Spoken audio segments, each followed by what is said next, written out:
A semana está movimentada na economia. O Banco Central divulgou hoje a ata da reunião do Copom e ela fala em arrefecimento da economia. Aqui no Congresso, o governo tenta convencer os parlamentares da Comissão Mista de Orçamento a aprovarem o projeto de lei que o autoriza a gastar 248 bilhões de reais que não tem no caixa. E o ministro da Economia, Paulo Guedes, começa a explicar a proposta da Lei de Diretrizes Orçamentárias, LDO, que definirá o orçamento do ano que vem. Vamos ver os detalhes com a editora do programa Agenda Econômica, Antônia Márcia Vale. Boa tarde, Antônia. Boa tarde, André. Temos muitas coisas aí hoje e nesse restante de semana mesmo. A ata do Copom traz os motivos que levaram os integrantes do Conselho a manter os juros em 6,5%. A justificativa é de que os indicadores recentes da atividade econômica sugerem que o arrefecimento observado no final de 2018 teve continuidade neste início de 2019.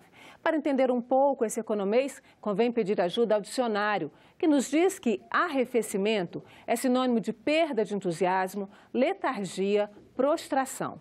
O Banco Central avalia que a economia brasileira segue operando com alto nível de ociosidade dos fatores de produção.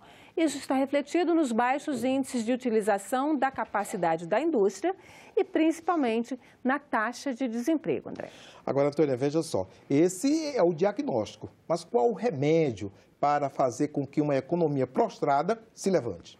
Essa é uma tarefa difícil, árdua mesmo, mas é um dos raros pontos da economia em que a resposta é igual para economistas de todas as ideologias. Só investimentos fazem a economia se mover. E os investimentos podem vir de dois lugares, do governo ou da iniciativa privada.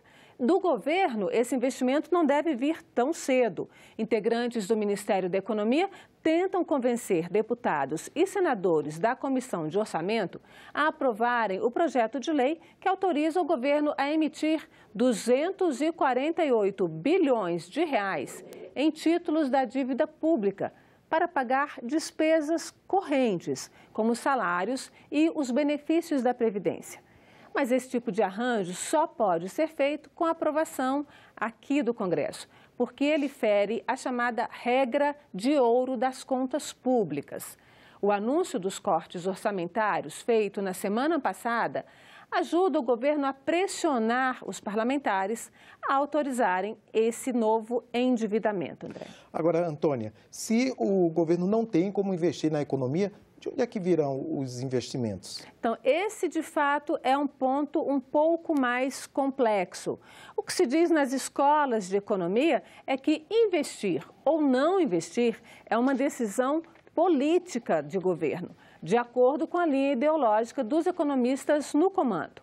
Na linha neoliberal do ministro Paulo Guedes, o governo não deve investir nada, mesmo que tenha dinheiro em caixa.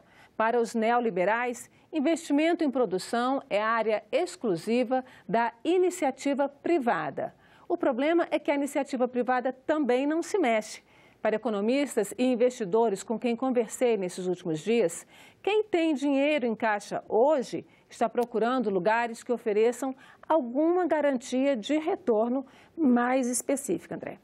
Antônia, muito obrigado pela sua participação aqui no Senado Notícias. Obrigada eu.